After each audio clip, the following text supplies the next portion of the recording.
காஞ்சிபுரம் மாவட்டம் ஸ்ரீபெரும்புதூர் அருகே பெங்களூரு சென்னை தேசிய நெடுஞ்சாலையில் பெரிய டாரஸ் லாரி அதிவேகமாக மோதியதால் தனியார் நிறுவன பேருந்து கவிழ்ந்த விபத்து சிசிடிவி கேமராவில் பதிவாகியுள்ளது.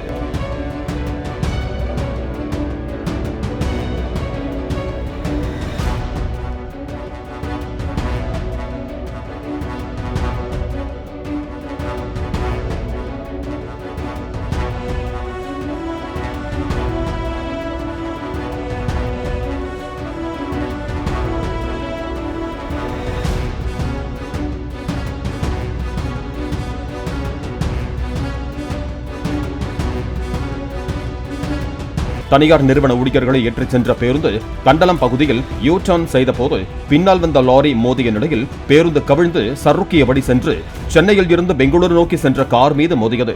இந்த விபத்தில் தனியார் நிறுவன பேருந்து ஓட்டுநர், ஊழியர்கள் காயமடைந்ததாகவும் சாலையை கடந்து சென்ற ஒருவருக்கு காலில் முறிவு ஏற்பட்டதாகவும் போலீசார் தெரிவித்தனர்.